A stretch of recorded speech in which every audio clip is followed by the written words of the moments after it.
Support for the Nocturnists comes from the California Medical Association. At the Nocturnists, we are careful to ensure that all stories comply with healthcare privacy laws. Details may have been changed to ensure patient confidentiality. All views expressed are those of the person speaking and not their employer.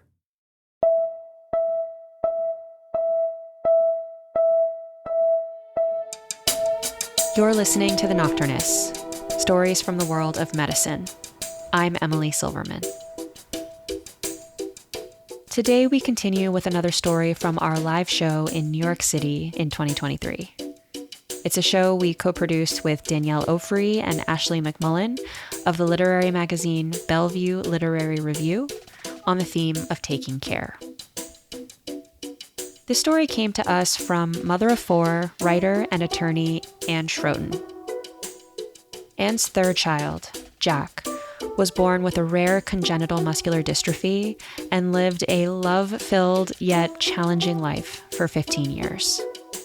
In Ann's story, she recounts a pivotal moment that occurred late one night while she was caring for Jack.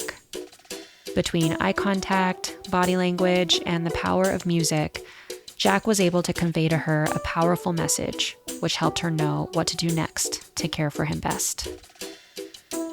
I'm so glad that Ann brought this story to us.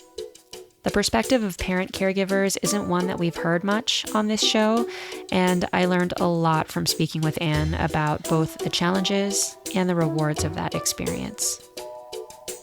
After Ann's story, she and I speak about how she and her family managed to care for Jack at home all those years, despite him needing a ventilator and other complicated care. The multitude of emotions that could be conveyed between her and Jack without him uttering a single word. And her amazing work collecting stories from patients and clinicians, which she and one of Jack's doctors compiled in a book called Shared Struggles: Stories from Parents and Pediatricians Caring for Children with Serious Illnesses. But first, take a listen to Ann's story, which she performed live in New York City in 2023. It's called Fly Away.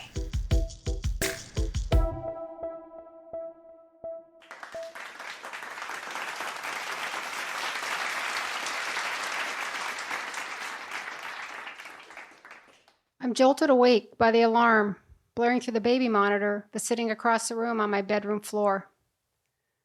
I glance at the clock on my nightstand.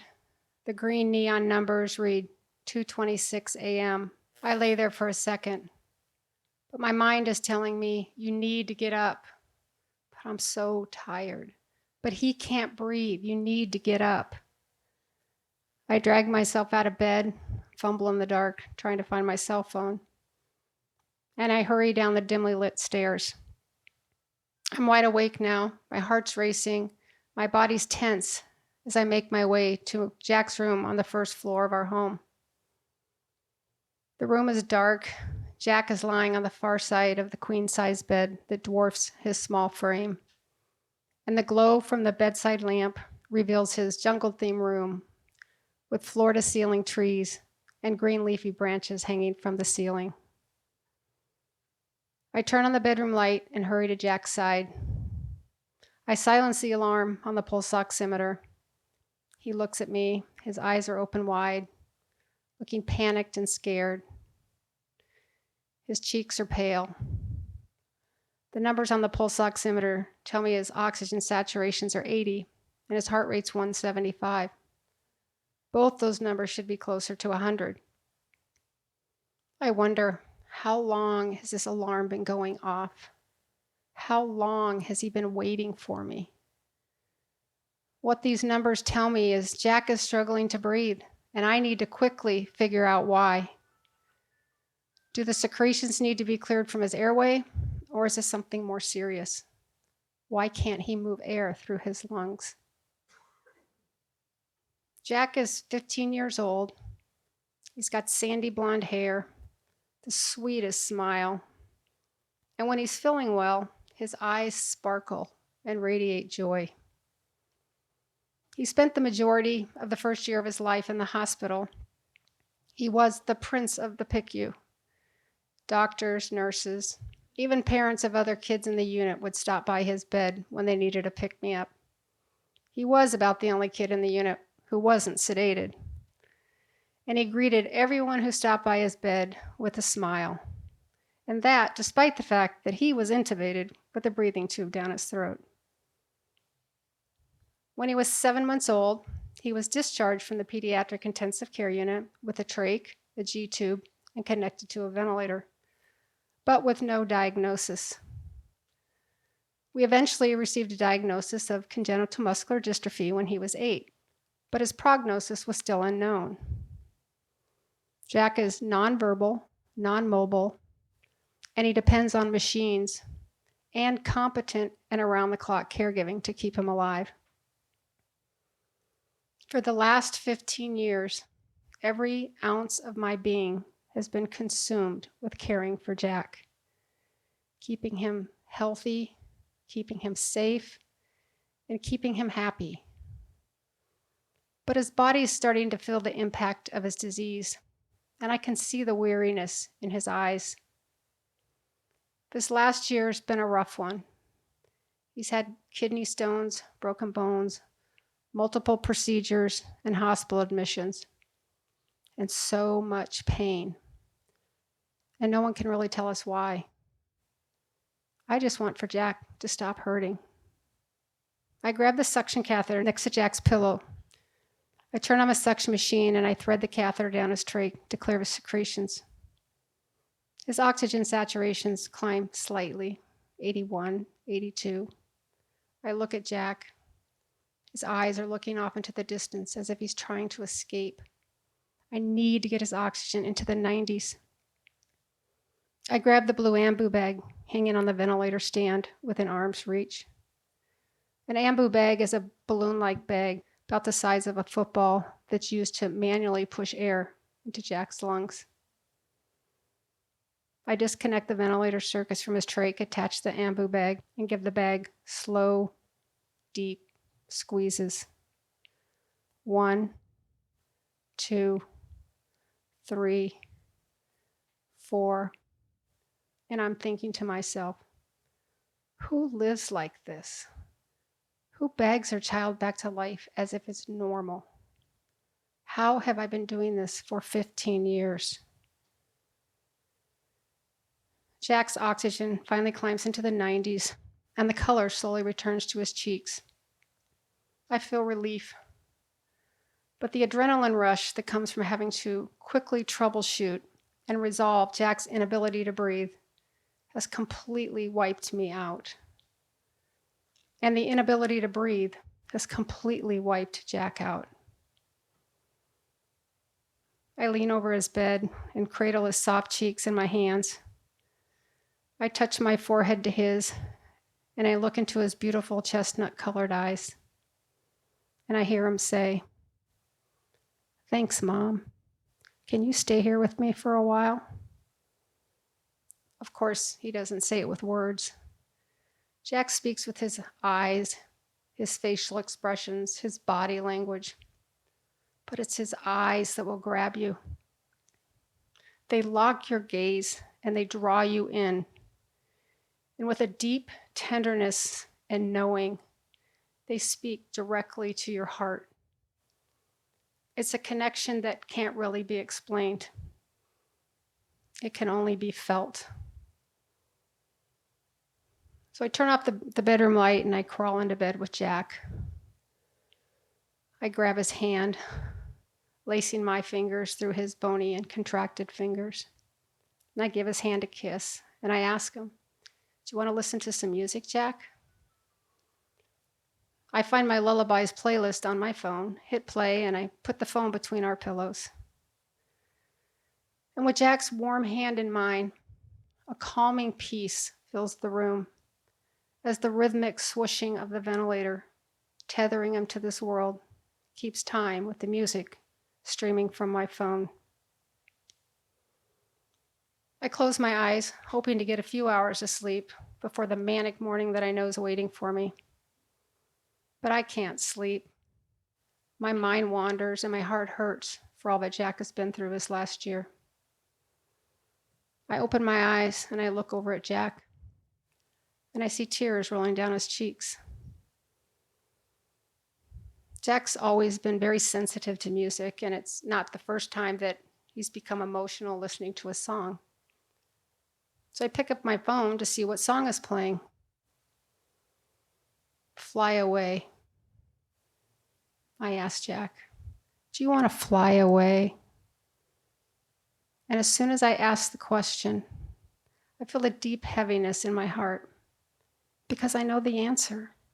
Yes, he wants to fly away, away from the pain and all it takes to live in his tired and broken body. And while he can't tell me what he wants, his eyes, his body, his spirit tell me he's tired and he's ready to go home. But how do I stop? After 15 years of doing, how do I just stop and accept that Jack's body is tired and broken and there's absolutely nothing we can do to fix it? What if he thinks I'm giving up on him? What if we're missing something? I'm Jack's mom. It's who I am. Who will I be without him? But as I lay there holding Jack's hand, I accept that it's not about me and what I want. And as much as it will shatter my heart and bring me to my knees to live without him, I understand what I need to do. I need to listen to Jack. I need to let him take the lead. And I need to unconditionally love him home.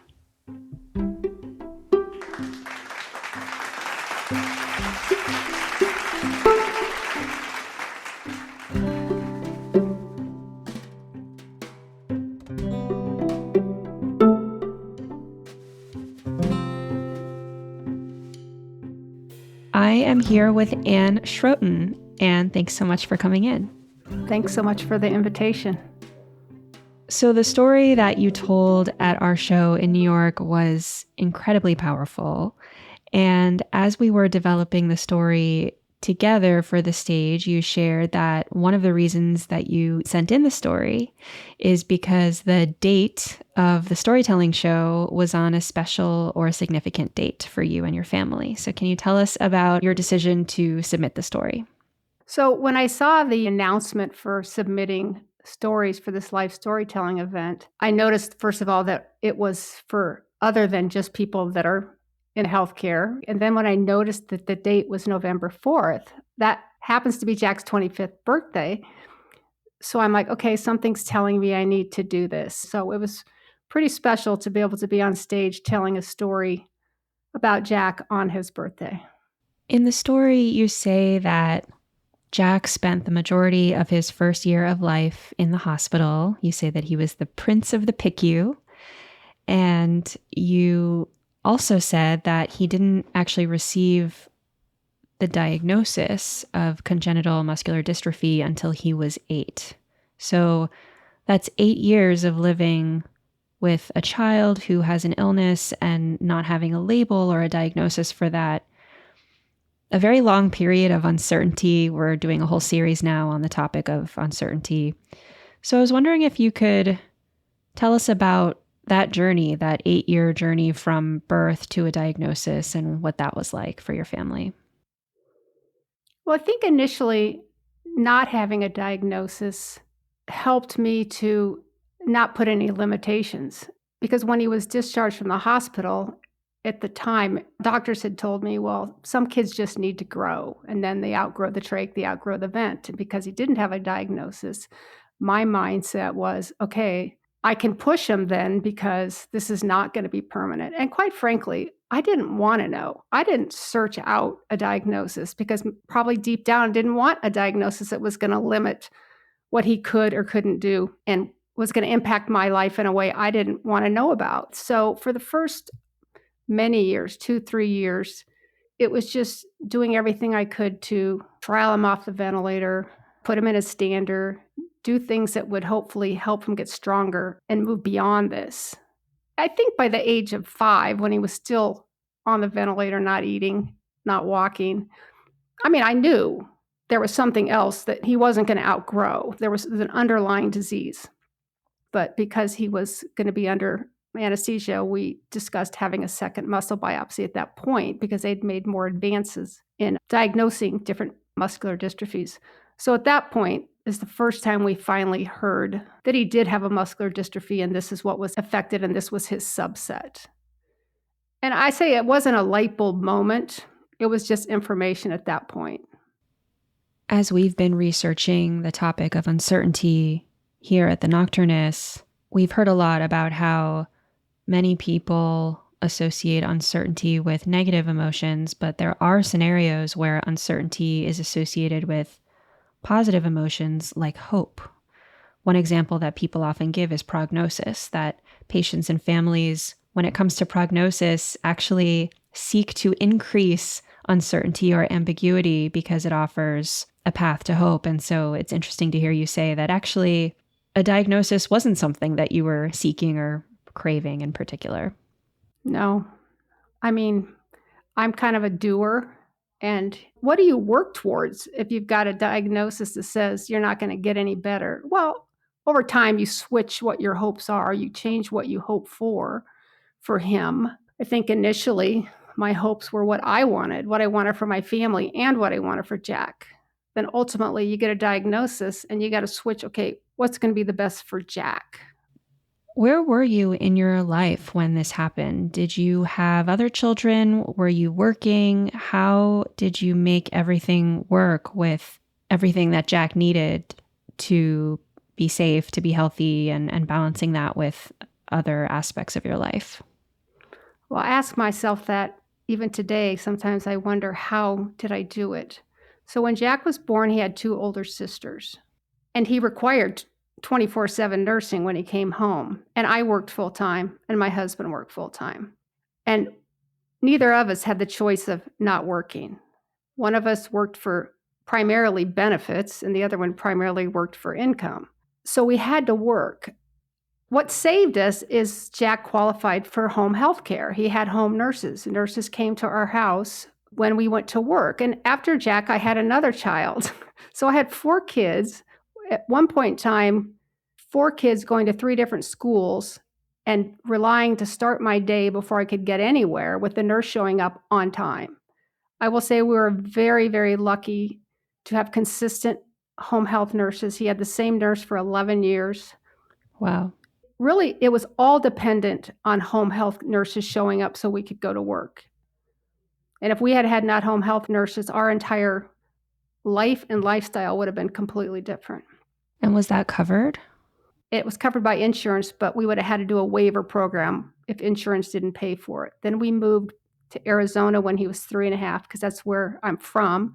We moved back home.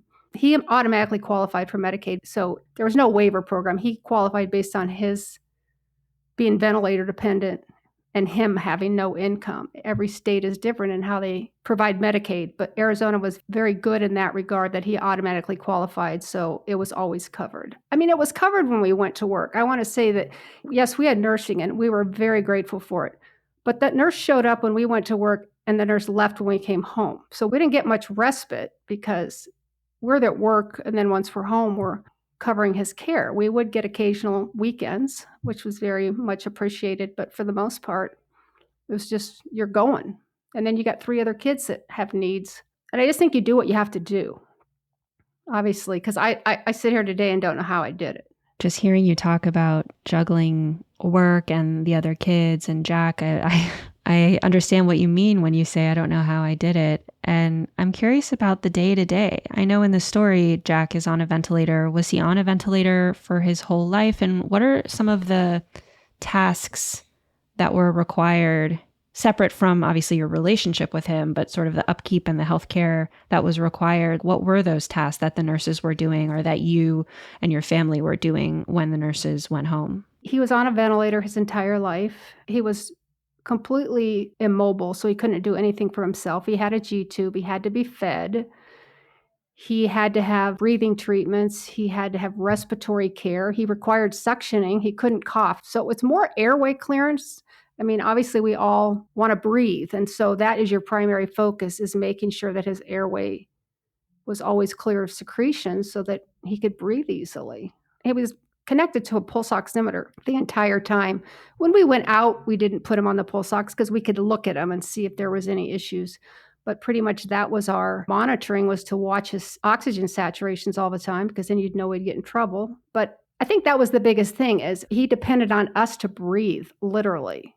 Bathing, diapering, feeding, and then getting him up and getting him in his chair and enjoying the day as much as you could with him and taking him out and taking him for walks. He never went to school. His teachers came to the house. His therapist came to the house. So he always had somebody in the house doing things with him, in addition to his nurses. He had therapists that were in and out often. He was quite adored by everybody because he just had a great personality. Yeah, one of the parts of your story that moved me the most was when you talk about his eyes, the way that you were able to communicate with him through body language, eye contact. And it sounds like these caregivers coming into the house were also charmed by him and his personality. In the story, you say it's a connection that can't really be explained. You have to feel it. But now I'm going to ask you, best you can you explain what that communication was like for somebody who can't speak for themselves? How did that personality shine through? Well, I think it's just paying attention to the person in front of you, looking at them. You can't help but feel a connection. I'll never forget when one of his new teachers emailed me and said, "I really enjoy Jack's sense of humor." And I thought, wow, she gets it. This kid doesn't speak, but she gets he has a sense of humor. If you walk by someone who's nonverbal and don't really pay attention, you're not going to allow yourself to get to know them. But eyes are pretty powerful things. So if you spend some time, and I think people who work with nonverbal children understand that, so his teachers and therapists understood that you can still connect with children or even adults who can't speak through nonverbal ways of communication. And I often said, I always felt like I was carrying on a conversation with Jack and not even realizing there were no words. It's just over time, just the aura, just the connection, just being in the presence of this person that if you pay attention, they can communicate with you. It's powerful. You got to have patience with them to allow them to connect to you.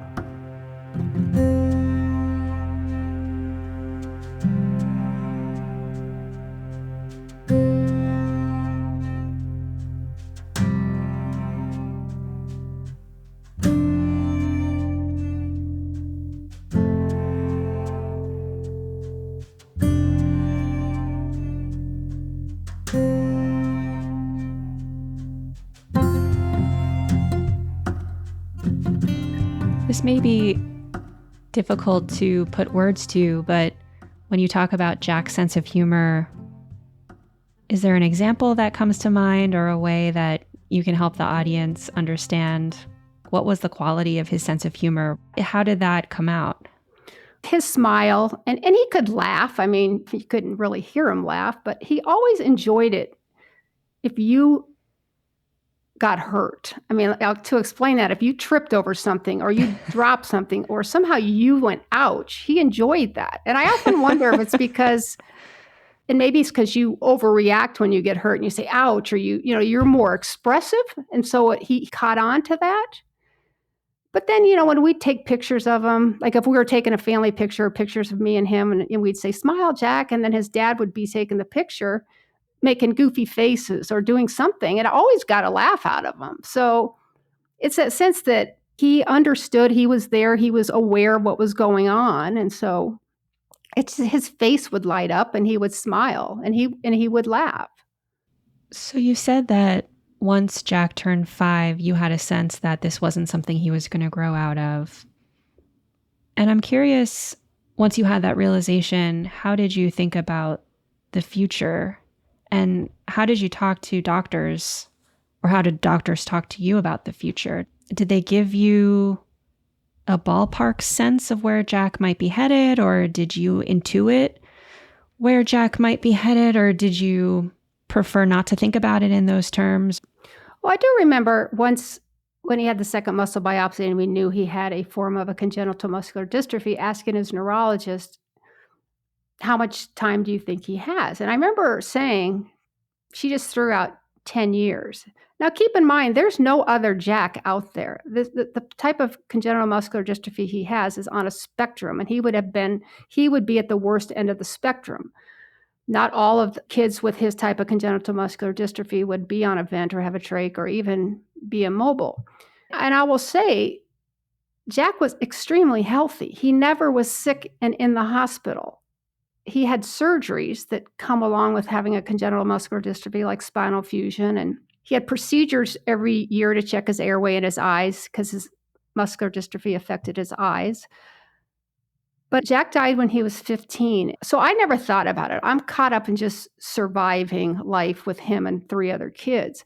But then he started having issues with breathing and just unknown issues of pain. And he ended up in the hospital quite a bit starting the last 2 years of his life. So that's when it triggered me to think, okay, this is now starting to impact his body. I mean, obviously it had a major impact on his body, but when you have a child on life support, I mean, you don't really think about life ending because you're on life support, right? So it's really kind of hard to visualize, okay, what's that going to look like? You're where people who get to end of life are, and you're already there, and this is keeping you alive.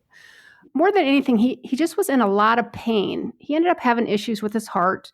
His heart function was affected. His ejection fraction was affected, all that stuff. So okay, now it's starting to affect his heart. He's in a lot of pain. So my focus became, okay, now we're really talking about quality of life here. To step back a little, palliative care was not a thing when Jack was first born. He was born in 1998.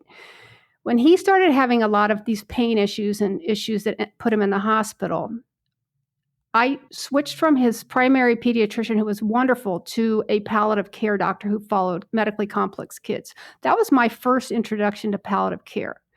Like many people, I thought, oh, palliative care means I'm giving up. I've now decided we're not doing anything for Jack. That's not true. So I learned a little more about what palliative care is, which helped manage his pain more than anything else. They didn't mind writing scripts for pain. And that's when we started the discussions about where are we going from here? What's he telling us? What's his body doing? So he's 13 at this point. So we had a good run for 13 years. Well, I didn't even worry about this so much. But once his body started feeling the impact of his disease, then we went to palliative care. He still ended up in the hospital a lot. His pain was getting worse.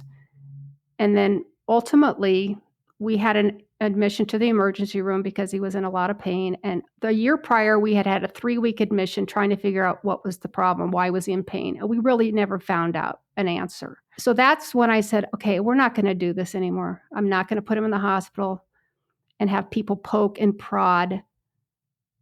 And it was in the ER 4 months before he died that we put him on hospice. It all came down to, I didn't want my child to suffer. He didn't suffer the first 13 years of his life. He suffered the last 2, and that's when those decisions were made.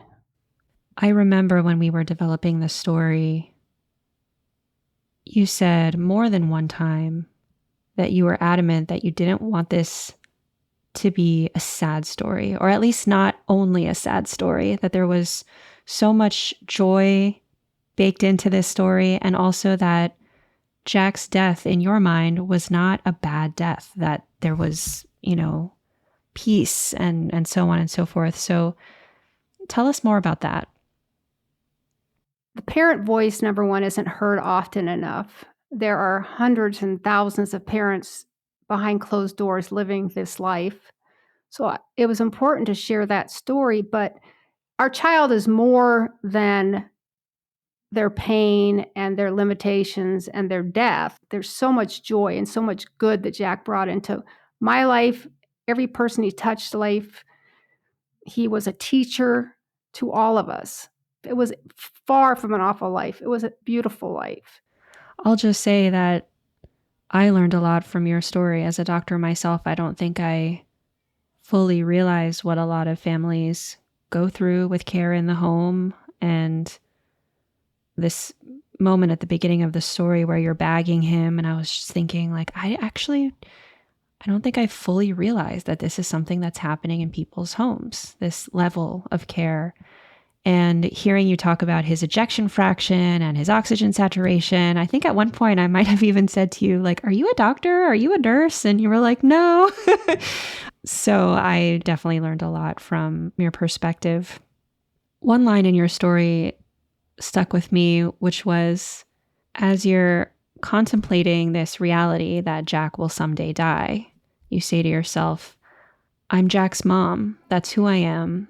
Who will I be without him? And so I'm wondering, in the years since Jack died, when so much of your time and energy, physical, emotional, are spent caring for him, and then that goes away, how do you reimagine that identity, or where does that go, or how does that get translated?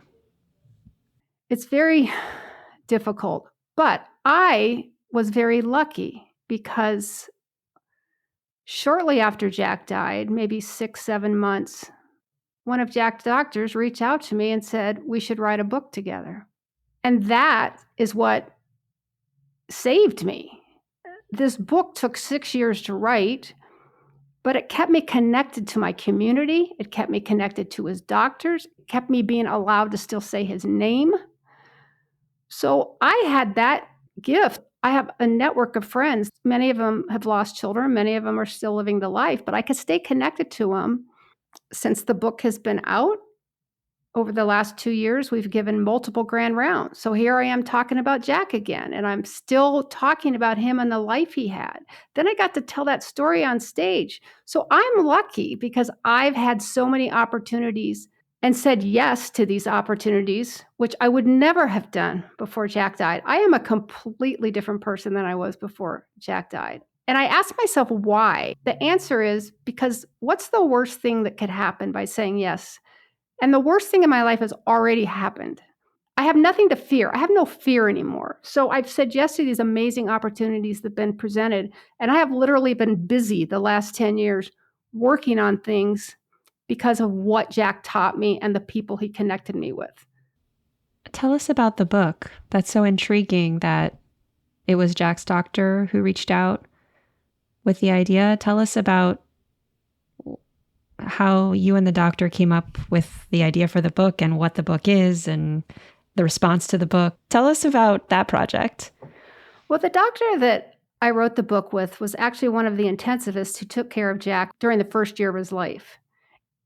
And when Jack was discharged, he needed someone to follow him on the ventilator. They told me I needed to pick a pulmonologist to follow him outside the hospital, and I was struggling with choosing someone. They never forced it on me, and one day this particular doctor came up and said, do you want me to manage Jack's ventilator? Keeping in mind that we all thought this was short term. So that's our connection. For the first couple of years before we moved to Arizona, he managed Jack's ventilator. He was an intensivist and an anesthesiologist. He knew vents. Then once we moved to Arizona and there was a break in the doctor-patient relationship, we continued to stay in touch. He was an amazing support for me. I mean, again, back in 1999, 2000, doctors didn't give out emails. He did, and I used it. And he graciously would listen, answer questions, help out, make connections if I needed them. So we basically kept in touch over the course of Jack's life. He even came and spoke at Jack's funeral.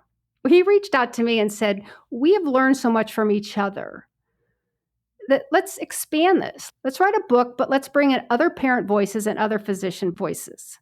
So the book is a compilation of stories written by parents and stories written by physicians about interactions that they've had in the care of medically complex children. The themes that come out that we talk about in these stories are trust, compassion, communication, and hope. There's 46 stories. After each story is actually a parent commentary that I wrote and a physician commentary that Dr. Barry Markovitz wrote, who was my co-editor.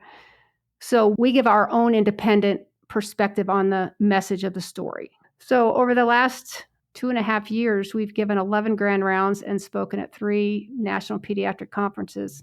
It's teaching through storytelling. Hope, compassion, communication, and trust.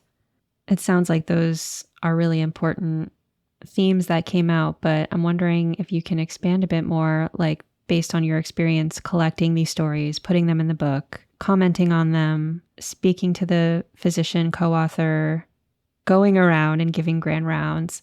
What have you learned from that process? What have you taken away, whether it's changes that need to happen in the healthcare system or changes that need to happen culturally? What did that whole experience teach you that you didn't already know from your experience with Jack? It taught me that doctors want to hear from parents. They want to hear our perspective. They appreciate hearing our perspective. Some of our stories are very positive encounters with physicians, and some of our stories are encounters that could have gone better. And I remember after one grand round, someone told us, that was me. It was about a resident. That was me. I'm learning from this. It's just been so heartwarming to me. So what's next for you? You seem like a very busy person. Well, what's next for me is we're working on a documentary, and we're interviewing physicians and parents who wrote stories for the book. We don't know what the documentary is going to look like yet. We have our final interview actually this coming weekend, but we've interviewed 3 families and 3 physicians.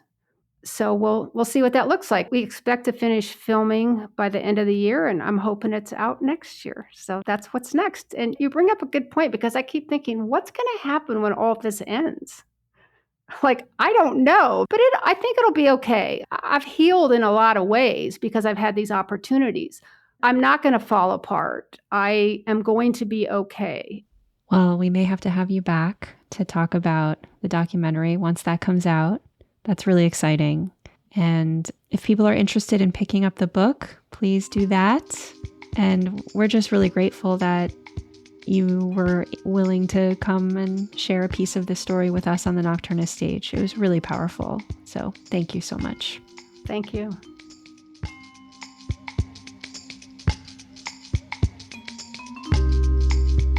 This episode of The Nocturnist was produced, edited, and mixed by Sam Osborne.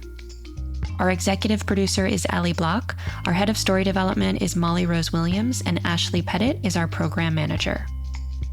The Nocturnist is made possible by the California Medical Association, a physician-led organization that works tirelessly to make sure that the doctor-patient relationship remains at the center of medicine.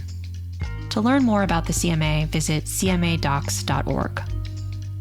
The stories from Season 7 come from our live storytelling show, produced with Bellevue Literary Review on the theme of taking care.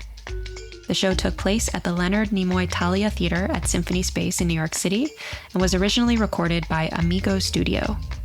The show was made possible by the Physicians Foundation and First Responders First. The Nocturnist is also made possible by donations from listeners like you. Thank you so much for supporting our work in storytelling. If you enjoyed this episode, please subscribe to us on your favorite podcast app and give us a rating or review to help others find us. I'm your host, Emily Silverman. See you next week.